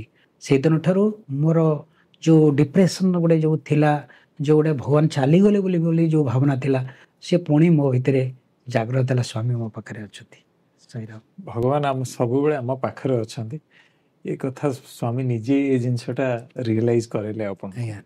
ବହୁତ ବଢ଼ିଆ ଅନୁଭୂତି ଭାଇ। ଭାଇ ଯାହା ମୁଁ ଆପଣଙ୍କର ଇଣ୍ଟ୍ରୋଡକ୍ସନରେ କହୁଥିଲି, ଆପଣ ଶ୍ରୀ ସତ୍ୟ ସାଇ ସେବା ସଂଗଠନ କଳାହାଣ୍ଡିର ପ୍ରଥମେ ଡିଷ୍ଟ୍ରିକ୍ଟ ୟୁଥ୍ କୋଅର୍ଡିନେଟର ଏବଂ ତାପରେ ଡିଷ୍ଟ୍ରିକ୍ଟ ପ୍ରେସିଡେଣ୍ଟ ରୂପରେ କାର୍ଯ୍ୟ କରିସାରିଛନ୍ତି ଏବଂ କିଛି ସମୟ ପାଇଁ ଆପଣ ଜୋନାଲ ୟୁଥ୍ କୋଅର୍ଡିନେଟର ଭାବେ କାର୍ଯ୍ୟ କରିବାର ସୁଯୋଗ ମଧ୍ୟ ପାଇଛନ୍ତି। ରାଜ୍ୟର ବାହିନୀ ଶ୍ରଦ୍ଧା ଇନଚାର୍ଜ ରୂପେ ମଧ୍ୟ ଆପଣ କାର୍ଯ୍ୟ କରିସାରିଛନ୍ତି ଏବଂ ବର୍ତ୍ତମାନ ରାଜ୍ୟର ଉପସଭାପତି ରୂପେ ମଧ୍ୟ କାର୍ଯ୍ୟରତ। ଭଗବାନ ଆପଣଙ୍କୁ ଯେ ଗୁରୁ ଦାୟିତ୍ୱ ଗୁଡ଼ିକ ଦେଇଛନ୍ତି, ଏହି ଯାତ୍ରା ସମୟର ଅନୁଭୂତି ଗୁଡ଼ିକ ବିଷୟରେ କିଛି କୁହନ୍ତୁ। ସାଇରାମ, ବହୁତ ସୁନ୍ଦର ଅନୁଭୂତି ଭଗବାନ ଦେଇଛନ୍ତି। ବିଶେଷ କରି ମୋର ଜିଲ୍ଲା ସଭାପତି ଦାୟିତ୍ୱ ଯେତେବେଳେ ନେଲି 2010ର କଥା, ସେତେବେଳେ ପ୍ରଥମେ ଯେତେବେଳେ ଦାୟିତ୍ୱ ନେଲି ସ୍ୱାମୀଙ୍କ କୃପାରୁ, ସେତେବେଳେ ଆସିକି ଆମର ଯେଉଁ ଏଡପ୍ଟେଡ୍ ଭିଲେଜ କଥା କହୁଥିଲି ଇଚ୍ଛାପୁର, ସେଇ ବର୍ଷ ପ୍ରଥମେ ଆରମ୍ଭ କଲୁ ଆମେ 80 ଘଣ୍ଟାର 8 ଆୱାର୍ସ ଇଣ୍ଟିଗ୍ରେଟେଡ୍ କାର୍ଯ୍ୟକ୍ରମ ପ୍ରାୟ କରିଥିଲୁ। ସବୁ କାର୍ଯ୍ୟକ୍ରମ 8 ଆୱାର୍ସ ପ୍ରାୟ, ସେଇଟା ପ୍ରଥମ କଥା। ବହୁତ ସୁନ୍ଦର ଭାବରେ ହେଇଥିଲା। ସବୁ ଭାଇ ଭଉଣୀମାନେ ସବୁ ଯୋଗ ଦେଇଥିଲେ ସେବା ଦଳ। ସେଇଟା ଗୋଟେ ବଡ଼ ବହୁତ ଅନୁଭୂତି। ତାପରେ ମୁଁ ଭାବିଲି ଭଗବାନ ଯେତେବେଳେ ମୋତେ ଦାୟିତ୍ୱ ଦେଇଛନ୍ତି, ସବୁ ୟୁନିଟ୍ ଗୁଡ଼ିକ ମୁଁ ସାଙ୍ଗେ ସାଙ୍ଗେ ଆମର କୋଅର୍ଡିନେଟରମାନଙ୍କ ସହିତ ସବୁ ୟୁନିଟ୍ ଗୁଡ଼ିକ ବୁଲିଲି, ସମସ୍ତଙ୍କ ସହିତ କଥାବାର୍ତ୍ତା ହେଲି। ବିଶେଷ କରି ୟୁଥ୍ମାନଙ୍କ ସହିତ ଇଣ୍ଟରାକ୍ସନ୍ ହେଲା ପରେ ୟୁଥ୍ମାନଙ୍କ ଭିତରେ ବହୁତ ଗୋଟେ ସୁନ୍ଦର ଆଗ୍ରହ ଏବଂ ସୃଷ୍ଟି ହେଇଛି। ସଂଗଠନ ଭିତରେ ସେମାନେ ଆକ୍ଟିଭ୍ ହେଇଛନ୍ତି, ଯାହାକି ପରବର୍ତ୍ତୀ ମୁହୂର୍ତ୍ତରେ ଆମ ସେବା ଦଳ ଯେଉଁ ପ୍ରଶାନ୍ତିକୁ ସେବା ଦଳ ସଂଖ୍ୟା ବଢ଼ିଲେ, ବହୁତ ସୁନ୍ଦର ଭାବରେ ବଢ଼ିଲେ, ବହୁତ ସଂଖ୍ୟାରେ ବଢ଼ିଲେ। ଇଏ ହେଉଛି କଥା। ଆଉ ଦ୍ୱିତୀୟ କଥାଟି ହେଉଛି ଆମର ଯେଉଁ ଷ୍ଟେଟ୍ କନଫରେନ୍ସଟି ହେଇଥିଲା ସେ ଷ୍ଟେଟ୍ କନଫରେନ୍ସ ବିଷୟରେ ବି ମଧ୍ୟ ବହୁତ ଶୁଣି କଳାହାଣ୍ଡିରେ ସେ ଷ୍ଟେଟ୍ କନଫରେନ୍ସରେ ପୂର୍ବରୁ ଯେତେବେଳେ ପ୍ରପୋଜାଲଟା ଆସିଲା ସେତେବେଳେ ସବୁ ଆନନ୍ଦରେ ଗ୍ରହଣ କଲେ ଏବଂ ମୋର କାମ ଥିଲା ଯେ ଏଇଠି ଷ୍ଟେଟ୍ କନଫରେନ୍ସର ଯେଉଁ ସଫଳତା ପଛରେ କ'ଣ ରହିଛି ସ୍ୱାମୀଙ୍କର ଆଶୀର୍ବାଦ। ତେଣୁ ଏଇ କଥାଟାକୁ ମୁଁ ବୁଝି ସାରିଲା ପରେ ସବୁ ୟୁନିଟ୍କୁ ମୁଁ ପ୍ରାୟ ଯାଇଛି କୋଉଟାକୁ ଛାଡ଼ିନି। ସବୁ ୟୁନିଟ୍ରେ ଦୁଇଟା କଥା ମୁଁ କହିବାକୁ ଲାଗିଲି। ଗୋଟେ କହିଲି ଏବେଠାରୁ ସମସ୍ତେ ସ୍ୱାମୀଙ୍କୁ ପ୍ରାର୍ଥନା କରିବା, ସ୍ୱାମୀ ଆମ ଏଇ ଷ୍ଟେଟ୍ କନଫରେନ୍ସକୁ ଆଶୀର୍ବାଦ କରନ୍ତୁ, ସମସ୍ତେ ଡେଲି ଆପଣ ଏଇ ପ୍ରଭାବ କରନ୍ତୁ। ଦ୍ୱିତୀୟ କଥାଟି ଆମ ଜିଲ୍ଲାକୁ ଆମର ଯେଉଁ ଅତିଥିମାନେ ଭାଇ ଭଉଣୀମାନେ ଆସିବେ, ସ୍ୱାମୀ ଆସିବେ, ସମସ୍ତଙ୍କ ମୁହଁରେ ଗୋଟେ ମଧୁର ବଚନ ଏବଂ ଓମ୍ ଶ୍ରୀ ସାଇରାମ ମୁହଁରେ ହସ, ଏଇଟାକୁ ଆଜିଠାରୁ ଅଭ୍ୟାସ କରିବା। ଏଇ ଅଭ୍ୟାସଟା ଆମର ଥାଉ। ଏତିକି ଆମେ ଯଦି କରିପାରିବା ତାହେଲେ ମୁଁ ଭାବୁଛି ଆଉ ସବୁ ବାବାଙ୍କର ଆଶୀର୍ବାଦ ରହିବ। ଯାହା ହଉ ବହୁ ସୁନ୍ଦର ଅନୁଭୂତି ଥିଲା। ଆମ ଜିଲ୍ଲାର ପ୍ରାୟ ସବୁ ଭାଇ ଭଉଣୀ ପ୍ରାୟ 150-200ରୁ ଅଧିକ ହେବେ ସେବାଦଳମାନେ ଆସିକି 3-4 ଦିନ ଅତି ଆନନ୍ଦରେ ସେ ସେବା କାମ କରିଛନ୍ତି। ଏଭଳିକି ଏମିତି ନିଷ୍ଠାର ସହିତ କଲେ ଯେଉଁଟାକି ମୁଁ ପରେ ଜାଣିଲି ଯେ 3-4 ଜଣ ଭାଇ ଭଉଣୀ ସେ ପୁରା ଟୋଟାଲ ଭେନୁ ଦେଖି ନାହାନ୍ତି, ଯେଉଁ ପଏଣ୍ଟରେ ସେମାନେ କାମ କରୁଥିଲେ ସେ କଣ୍ଟ୍ରୋଲ କରୁଛନ୍ତି। ତ ବହୁତ ମାନେ ଆଖିରୁ ଲୁହ ଗଳିଲା ପ୍ରକୃତରେ ସେମାନଙ୍କର ସାକ୍ରିଫାଇସ୍ ପାଇଁ।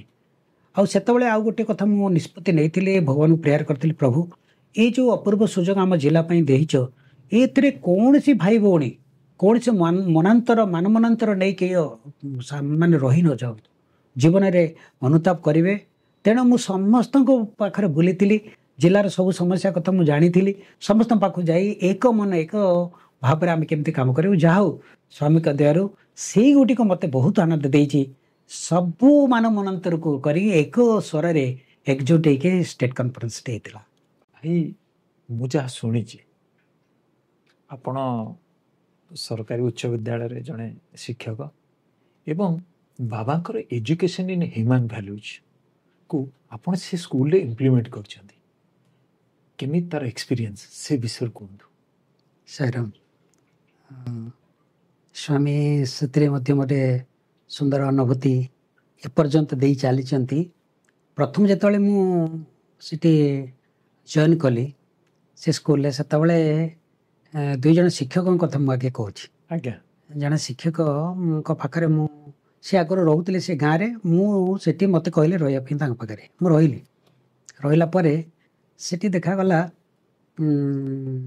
ଯେଉଁ ଆମର ଗାଁ ଲୋକମାନେ, ମୁଁ ଯେତେବେଳେ ଟିକେ ଭଜନ ଟିକେ କରେ, ସନ୍ଧ୍ୟାରେ କରେ, ଗାଁ ଲୋକମାନେ ଜଣେ ଜଣେ ଆସନ୍ତି ବସନ୍ତି, ଆଉ ସେ ତାପରେ ସେମାନଙ୍କ ଭିତରେ ଗୋଟେ କଥାବାର୍ତ୍ତା ହେଲା ଏବଂ ଧୀରେ ଧୀରେ ଗାଁ ଲୋକମାନଙ୍କର ସଂଖ୍ୟା ବଢ଼ିଲା। ସେ ଟିଚର ବି ରହନ୍ତି, ମୁଁ ରହେ। ସେଇଟା ମୁଁ ତାଙ୍କୁ କହିଲି ଆମେ ଚାଲ କୀର୍ତ୍ତନ କରିବା। ତାଙ୍କ ଗାଁରେ କୀର୍ତ୍ତନକୁ ମୁଁ ନେଲି ଆଗେ।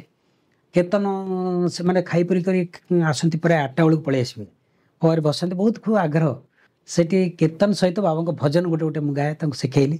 ତାପରେ କିଛି ସମୟ ଟିକେ ବାବାଙ୍କର ବାଣୀ ଟିକେ ମୁଁ କରେ, ବିଭିନ୍ନ ଗପ ଷ୍ଟୋରି ଚିହ୍ନା କଥାରେ ହୁଏ ଏମିତି ସବୁ କହେ। ସେଇ ଆମର ଟିଚର ଜଣକ ସେ ଯେଉଁ ମୋ ପାଖରେ ଯିଏ ରହୁଥିଲେ ସେ ବି ରହୁଥିଲେ, ଶୁଣନ୍ତି ସବୁଦିନ। ଦିନକର ଘଟଣା କ'ଣ ହେଇଛି, ମୁଁ ଗୋଟେ ଟପିକ୍ ସେଦିନ ଆଲୋଚନା କଲି, ଅନ୍ଧରାଇଜେ ଗଲି ଦର୍ପଣ ବିକି, କନ୍ଧ ହାତୀ ଦେଲି ଗୋଧନ ଟେକି। ହଁ, ଏଇ ପାଖକୁ ନେଇକି ତାକୁ ଗୋଟେ ଇଣ୍ଟରେଷ୍ଟିଂ କରିବା ପାଇଁ ଗୋଟେ ଟାଇଟଲ ଦେଇକି ଗୋଟେ କଥାଟି କହିଲି। ଯେ କହିଲି ଯେହେତୁ ଚିହ୍ନା କଥାରେ ସ୍ୱାମୀ ବି କେତେବେଳେ କହିଛନ୍ତି ଯେ ଜଣେ ରାଜା ଯାଇଥିଲେ ଜଙ୍ଗଲ ଭିତରକୁ, ଆଉ ବାଟ ହୁଡ଼ିଗଲେ, ଗୋଟେ ଆଦିବାସୀ ଲୋକ ତାଙ୍କୁ କେମିତି ଆତିଥ୍ୟ ପ୍ରଦାନ କରିଥିଲା। ତାପରେ ରାଜା ଆସିକି ତାଙ୍କୁ 2 ଜଣକୁ ଡାକିଲେ ପୁରସ୍କୃତ କରିବା ପାଇଁ। କିନ୍ତୁ ସେମାନେ ତ ଡରି ଯାଇଥିଲେ। ରାଜା ତାଙ୍କ ନିଜ ତରଫରୁ କହିଲେ ଯେ ଠିକ୍ ଅଛି, ତମେ ତ ବହୁତ ଅସୁବିଧାରେ ଚଳୁଛ, ତାହେଲେ ମୁଁ ଚନ୍ଦନ ଜଙ୍ଗଲଟି ତମକୁ ଦେଲି, ଆଉ ତାକୁ ନେଇକି ତମେ ଭଲ ଆନନ୍ଦରେ ରହିବ, ଆଉ ଏତେ ଦୁଃଖ ରହିବନି। ସେ ପଳେଇଗଲେ। କିଛି ଦିନ ପରେ ରାଜା ପୁଣି ଯେତେବେଳେ ଯାଇଛନ୍ତି ଶିକାର କରିବା ପାଇଁ, ମନେ ପଡ଼ିଛି ସେଠି ଯାଇଛନ୍ତି, ଯାଇକି ସେ କୁଡ଼ିଆକୁ ଗଲେ, ଯାଇକି ସେମାନେ 2 ଜଣ ଦେଖିଲେ, ରାଜାଙ୍କୁ ଚିହ୍ନି ପାରିଲେ ଏବଂ ରାଜା ପଚାରିଲେ କେମିତି ଅଛ? ନା ବହୁତ ଭଲରେ ଅଛି। କ'ଣ କରୁଛ? ନା ଆପଣ ଯେଉଁ ଚନ୍ଦନ ଜଙ୍ଗଲ ଦେଇଥିଲେ ସେ ଗଛକୁ କାଟିକି, ଚନ୍ଦନ ଗଛକୁ ଆମେ ତାକୁ ପୋଡ଼ିକି ଅଙ୍ଗାର କରିକି ପାଖ ବଜାରରେ ବିକୁଛୁ, ଭଲ ପଇସାଟି ପାଉଛୁ। ରାଜା ସେତେବେଳେ ମୁଣ୍ଡରେ ହାତ ଦେଲେ, ମୁଁ କି ଭୁଲ କଲି ସତରେ। ମୁଁ ଏଇ ପ୍ରସଙ୍ଗକୁ ଆଣିକି କହିଲି ଯେ ଭଗବାନ ଆମକୁ ଏଇଭଳି ଚନ୍ଦନର ଗଛର ଯେଉଁ ମୂଲ୍ୟବାନ ଜଙ୍ଗଲ ଭଳି ଆମକୁ ଏଇ ଶରୀର ପ୍ରଦାନ କରିଛନ୍ତି। ଏବଂ ସେ ଯେମିତି ଜାଣି ନ ପାରି ତାକୁ ପୋଡ଼ିକି ଅଙ୍ଗାର କରି ବିକୁଥିଲା, ଚନ୍ଦନର ମୂଲ୍ୟ ବୁଝିପାରୁନଥିଲା। ଆମେ ଏଇ ଯେଉଁ ଦିବ୍ୟ ଶରୀର ଭଗବାନ ଦେଇଛନ୍ତି, ଏଇ ମୂଲ୍ୟବାନ ଶରୀରକୁ ନ ବୁଝି ଆମେ ବିଭିନ୍ନ ପ୍ରକାର ମନ୍ଦ କାର୍ଯ୍ୟରେ ରହିଛୁ, ମନ୍ଦ ଅଭ୍ୟାସ ରହୁଛି। ଏସବୁ ବିଷୟରେ ଆମେ ଜାଣିପାରୁନୁ। ତେଣୁ ଭଗବାନ ଆମ ପାଇଁ ବି ଦୁଃଖ ପ୍ରକାଶ କରୁଛନ୍ତି।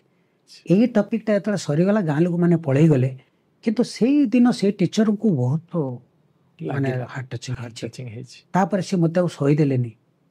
ସେ ରାତି 12ଟା ପର୍ଯ୍ୟନ୍ତ କହିଲେ ଏଇଟା ବି ଆପଣଙ୍କ ପାଇଁ ସେବା। ଖାଲି କାନ୍ଦୁଥିଲେ। ସେ କହିଲେ ଆଜିର କଥାଟି ମୋ ପାଇଁ ଏକା ପ୍ରଯୁଜ୍ୟ ଥିଲା।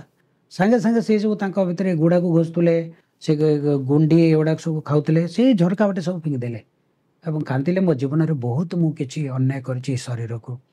ସେଦିନ ସେଇଟା ଗୋଟେ ଥିଲା। ତାପରେ ଆଉ ଜଣେ ସାର୍ ଆମର ସାଂସ୍କ୍ରିଟ ଟିଚର ଯେ ଥିଲେ, ଏବେ ଭଦ୍ରକ 2ରେ ରିଟାୟାର୍ଡ ହେଲା ପରେ ଯାଇଛନ୍ତି। ମାନେ ସଂଗଠନର ସବୁ ପ୍ରକାର କାର୍ଯ୍ୟକ୍ରମ ସେ କରୁଛନ୍ତି। ସେ ଇନ୍ସପାୟାର୍ଡ ହେଇକି ସେ ଗାଁରେ ସେ ରହିଲେ।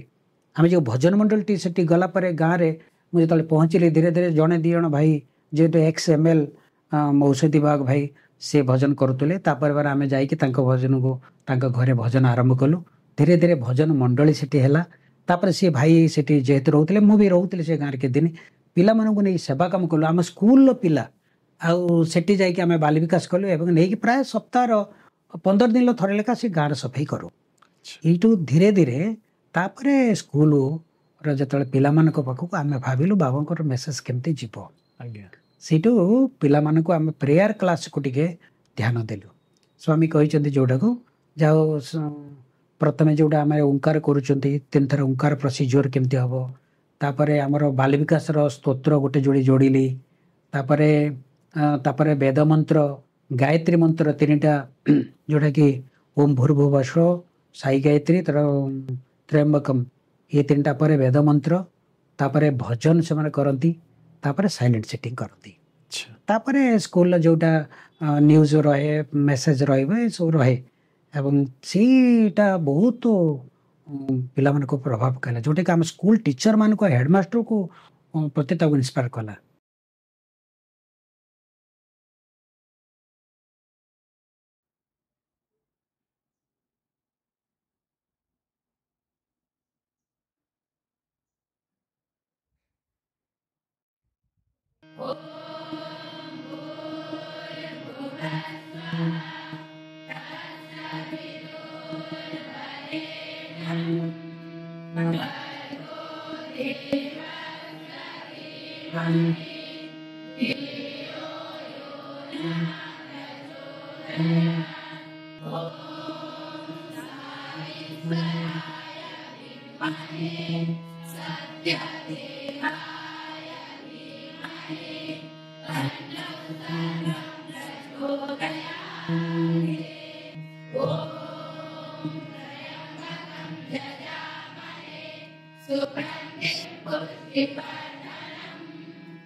सी मत हाँ परमिशन दौरान से कहते सारे या द्वारा मुझे देखिली पिला माने प्रथम जो आसती एत डिसिप्लिन होती कहतुनी एमबी स्कूल पिला जन आसिले 6 जन को ना सी लिखिक देले सर ये 6 जन होचंती पूरा लिस्टेड जोटा कि आपण सही पारे आम केमी रहीचु किंतु आश्चर्यर कथा प्रथम मेडिटेशन आ साइलेंट सिटिंग या परे परे 6 मास पर देखागला से नेचर बदलला यहाँ गोटे जोटा कि केस स्टडी भाया मुझे देखिली जे प्रकृत में से गोटे चिंताधारा आसूची तापर मझे मझे समय पाइले भगवान को वार्ता देवा परे पिला मानक ऊपर गोटे बहुत प्रभाव पड़ला से मैंने बाल विकास क्लास रे जॉइन करती गोटे पिला आमर एठी आपण जो फेयरवेल है से गोटे पिला तो सब वर्ष कहती तथे गोटे पिलार कथा मत बहुत हाट जमी डिस्ट्रिक्ट बाल विकास ए भी सी कहला अनुभूति जिते सी आसला बहुत दुष्ट थिला गरीब घर पिलाटे एत दुष्टामी करे आम हेडमास्टर कहले एक टीसी दे बाहर करदे मुझे हेडमास्टर गोटे रिक्वेस्ट कली सार टिके समय दि जाऊ अवश्य हेडमास्टर आगरे कहते तापर ये सब प्रोसीजर भितर से चलला जिते 10th क्लास है 8th क्लास कथा यहाँ 10th क्लास बेलू से हाईएस्ट नंबर रखिला सी पिलाटी जिते पिला से मेट्रिक परीक्षा देले से वर्ष हाईएस्ट नंबर रखिला सी एवं सी कहूला जे मु केमिति दुष्ट थी एमती मो घरे खाइबा को नथिला मो माँ देइथिला पैसा चाउल किणवाई किंतु मु सांग मानक सहित निशा द्रव्य पान कली आउ डेरी पहुँचली हाथ में किसी नाला मो बापा जो रागिले मो बापा को चप्पल काढ़ी पिटिली पिटियापी बाहरी से कहते भो भाई कांदुए यही परिस्थिति आज आपण मोपाई ये अनुष्ठान ये संगठन आमर संगठन बाल विकास आउ ये स्कूल मत आज प्रकृत मार्गदर्शन करेछि बहुत सुंदर अनुभूति एपर्यंत भी पिला मानक भितरे से भाई अनुभूति भितर चली बहुत आनंद स्वामी शिक्षा आम रूपांतरण एक प्रकृष्ट मार्ग माने ये कथारू जहाँ मो सार मर्म जहाँ अनुभव करुच्ची आउ से जिनसटा जितेबाला आपण अनुभूति कहते मुझे जिनसटा मर्मे मर्मे अनुभव करी भाई बहुत सुंदर एक्सपीरियंस भाई युवा विभाग तरफ आपन एक प्रश्न स्वामी दिव्य गाथार महत्व केते अछि निश्चय अच्छे स्वामींकर जो दिव्य गाथा तंकर चाइल्डहुड रे जहाँ सब कर my life is my message केवल से कथा गुड़िक आम जीवन पर बहुत प्रभाव पकाए आ छड़ा भगवान तंकर वचनामृत जो कहते रचनामृत जहाँ कहूँ आम एगुड़ाक सब तंकर बाहिनी लिखिं दिव्य संभाषण युड़िक आम जीवन में अनेक परिवर्तन बहुत लोकंर आसी मोर गोटे जोड़ी अनुभूति मुझे कहवाई चाहूँगी थरे मु बाल विकास गोटे कॉन्फ्रेंस थिला जोटा कि मु बेंगलुरु फेरुथुली आ ट्रेन ले जतले आमे आसुतलु ओडिया लेबर पिला माने केते जण आस्तिले आ सेठी मु बसतिली मो आगरे गोटे युवक बसथांती जो बही जणे ओडिया पिला जतले मु जानिली तांक सहित कथा हेली केते पैसा पाउचो ते निशा द्रव्य किछि खाउचो कि कम पैसा बाप मा एते कष्ट करूचंती एमती सबरे तांटा दर्शन करूथुली बहुत प्राय घंटे 2 घंटा गलानी तो से युवक जनक पूरा डिप्रेसिंग बस्तान में देखुची मु भाविली गोटे नन ओडिया किंतु तापरे मु प्रशांति फेरुची ना बाबा को दर्शन करी फेरुची बोली शुणला परे से गोटे आग्रह प्रकाश कला आप बाबा पाखु जाइतिले सत से दर्शन करछंती मु आश्चर्य जिले रे एटी ओडिया पिलाटी बसी एते समय पई रहिची आउ तापरे मु बाबा का विषय से तले टिके पचारला ता क्यूरियोसिटी देखि कि मोर क्यूरियोसिटी बढ़ी गला मु भी तो अनर्गल भाव में प्राय घंटे 1.5 घंटा बाबा को लीला भल मंद विषय कहि चलली से शुणुते मु कहूथे आ एमती आसला आमको विशाखापट्टन ट्रेन चेंज करा पड़ो आम जो ओह्लैवा बसिलु आम मुझे बोली कहलु से तो आखिर लुह जकई आसला से कहला जे I am going to commit suicide मो भितर लाइफ रे गोटे एते फ्रस्ट्रेशन आसी मोर फैमिली प्रेशर मु बारंबार फेलुअर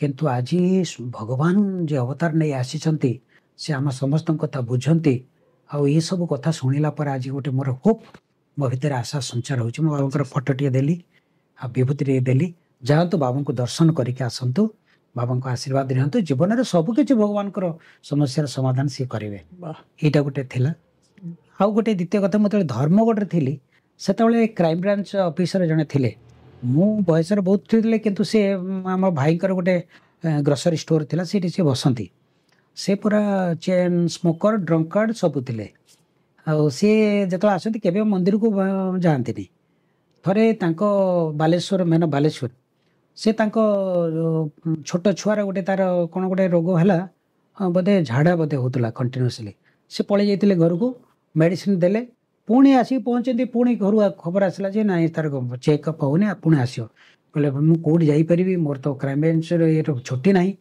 मुझे थी मोर भाविली साईराम आज्ञा मु गोटे मेडिसिन देवी आपण देवे कहले दौना मुझे बाबा विभूति की सब पुड़िया करी डफा गोटे देली एटा को दिंतु आउ कहे सका संध्या बेले पानी गोलिकी देवी बोली एमती देली आपर से पठेले केमती से विश्वास कले बोधे गोटे मेडिसिन सी पठेले से जानी बाबा विभूति बोली 7-8 दिन पर चिठी आसी मत कहते घर गोटे चिठी आसी आपड़ कि मेडिसिन देते बढ़िया भल हो गला मुझे हसिली मुझे प्रकृत में जो मेडिसिन पाई जी देते आसतु देखिए मुझे कौटी कहले मुझे आसतु गुरुवार भजन को से मो कथा मान भजन को आसिले भजन सरला से जो बाबा जो बाणी पढ़ा जाए 5-10 मिनट रईटा बहुत टच कर दिन से मत कहले अच्छा से जो बाणी जो पढ़ुले भजन तो भल लगे कि मत बहुत लगे सीटा कौटी सब अच्छी मुझे गोटे बही थाक तो सी किणिकी निजे नेले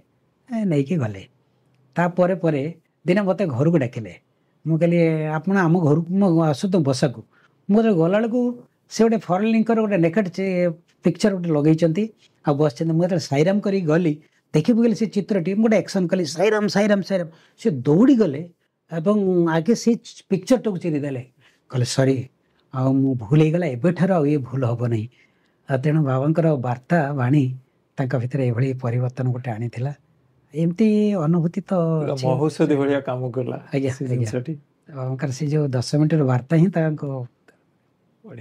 ये जो यात्रा विषय भाई हमें कथबार्ता होती यात्रा संपूर्ण गोटे समन्वयता रखा है ये समन्वयतार प्रेरणा आपन कोठ मिलछि? साईराम बहुत बढ़िया प्रश्नटे आप पचारे। मो जीवन में ये दुटा सब मन ही रही आपण से यहाँ प्रश्न कले गोटे नदी विशृंखलित न हो उशृंखलित न हो केमिति श्रृंखलित भाव बहीज से दुईटी कूल दरकार। मोर से दुईटी कथा मो जीवन को दुईटी मत श्रृंखलित कर रखी। प्रथम कथा हूँ मोर बापा से देवतुल्य। दिने आम बसीचु बापा कहले बापा ना टिके कहंतु। से नारायण चंद्र महांती से जो नारायण चंद्र महांती चाहूँ नारायण मास्टर बोली समस्ते मने पकाती। से बड़े ये गोटे लोक थे व्यक्तित्व थे जहाँ से अंचल लोक मैंने तांकरी आगे पैसा पत्र दबा नबा हो रेजिस्ट्रेशन नहेले भी जमी बिका किना जदि नारायण मास्टर अच्छा ताले सब कथा गाँव लोक मैंने कथा हूँ फाइनाल डिसीजन। तेणु सी थे मत कहले बसु कहले मु जीवन थिबा पर्यंत मु गोटे टंका तुम मागिबिनी। सतरे गोटे टंका भी से केबे भी चाकरी करिया परे से मागी नांती किंतु मो कान थिबा पर्यंत तुमर कौनसी बदनाम मु सुनिबी नाही। मो आखिर लुह एबे भी जकी आसुची। शिक्षा ये तला ए पर्यंत मोर प्रकृति रे बापांकर जो कथाटे मोर सब बेले रिंगिंग हुए मु एमिति काम करिबिनी जो काम पाई ए मोर दुर्नाम मो बापांकर आसु मो वंश रे आसु।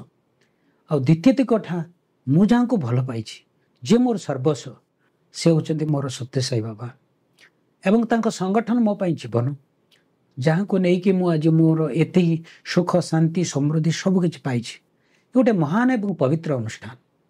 यही अनुष्ठान कौन से पवित्रता बा तार सुनाम केबे भी न दुर्नाम केबे भी न आसु। मु भाविली मोर कौन सी कार्यक्रम मोर चिंता मो कर्म कथारे मो संगठन जेमिति निंदित न हो। तेणु यही दुईटी भय मो पाखरे सब रहिला। एक संगठन पवित्रता स्वामी का कथा माने पड़े आ द्वितीय मो बापांकर कथा। ये दुईटी मते दुई नदीर दुई कूल भली मते पर्यंत गाइड करी आछि। साईराम बहुत बढ़िया।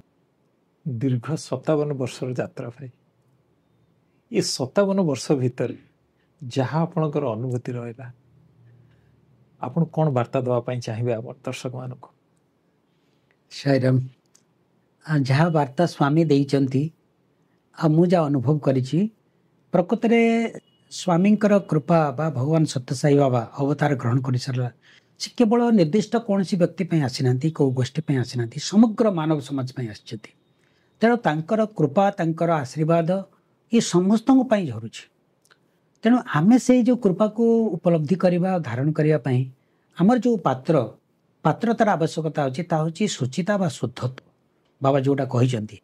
तेणु आमर साधनार गोटे बड़ जिनस हूँ आमर चिंता आमर वचन आमर बा आमर चिंता वचन कर्म कर्म जहाँ कहते चिंता आमर शरीर पवित्रता रखा वचन पवित्र रखा आम चिंतार पवित्रता रखा purity of thought word and deed ये जो तीन टार जदि प्यूरिटी रहिबो ताले भगवान को कृपा को आम धारण कर अनुभव कर आम मान स्वामी जो कहते your life should be my message एथि मोर समस्त भगवान कथा टिके मन पकाउछि। बाबा कहते चंद्र किरण भली तुमर मन शीतलता रहू सब बड़े शांत रहो भगवान प्रति विश्वास रहो एवं तुमर महूपरी कथाटे मिठा रहो जो थे अन्न मानकर हृदय आघात को उपशम दे पार ये गोटे बड़ मेडिसिन भगवान दे पावरफुल मेडिसिन। एवं थर्ड थिंग जोटा कहते तुमर जो हृदयटी लहुणी पर नमनीय हो कार दुख देखिले तुमर भांगी पड़ नहीं ना भांगी तुमर हृदय तरली जाऊ एवं सुख देखिले आनंद रे नाची उठू। अच्छा ये दुईटा कथा ता दुख रे आमे दुखी हवा सुख रे सुखी हवा यही कथाटी जदि आमे अभ्यास करिवा भाबुची स्वामी जाऊ कहते लव ऑल सर्व ऑल आमे अनुभव करें। स्वामी को प्रार्थना करुच्ची स्वामी आमे समस्त को आशीर्वाद दियंतु आउ से भली आशीर्वाद देले ही आमे ये पथर यात्री हो पारू से आम हाथ धरिक से आग को नहीं जातु। आउ शेष मोर गोटे कथा को कहीकि समापन करने को चाहूँगी।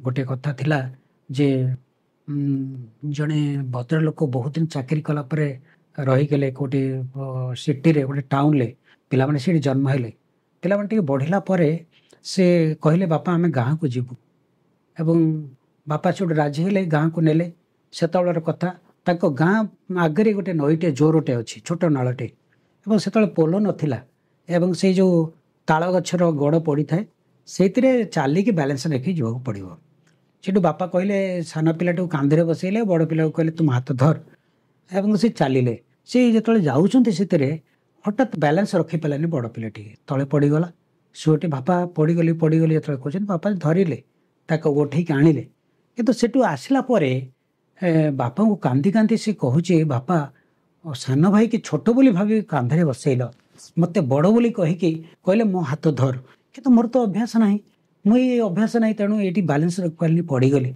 तुम्हें जब मो हाथ धरी था के पड़ न था आज स्वामी को समस्त प्रार्थना प्रभु यही प्रकार जो संसार जो जटिल संसार भितर आमको चलने को कहूच आम प्रकृतर अक्षम आम से बैलेंस रखिपारूँ प्रभु आम समस्त हाथ धरी तुम नहीं चल ना आम निरापद ये भव समुद्र पार हो पार एति समस्त प्रार्थना कर रोचे साईराम भाई दीर्घ 57 वर्षर अनुभूति आमको बहुत इंस्पायर करछि भाई एवं आपणकर ये जो दिव्य यात्रा ये दिव्य यात्रा रे जो अनुभूति बहुत चमत्कार मर्मे मर्मे ये जिनस मुझे अनुभव कर दर्शक मैंने भी ये जिनस को अनुभव करेंगे एवं ये कार्यक्रम को समापन करने पूर्व आमे मु भगवान को प्रार्थना करुच्ची कि आपणकर आगामी जीवन कुसुमित हो आपण सब खुशी रे रुहंतु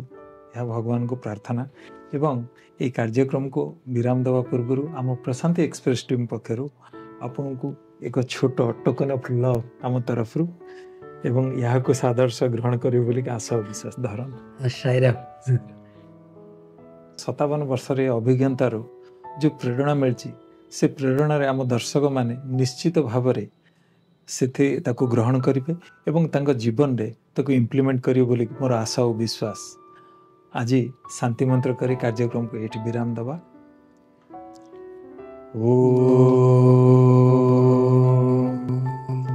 शांति शांति शांति समस्त लोका सुखिनो भवन्तु समस्त लोका सुखिनो भवन्तु समस्त लोका सुखिनो भवन्तु ओम शांति शांति शांति साईराम साईराम साईराम।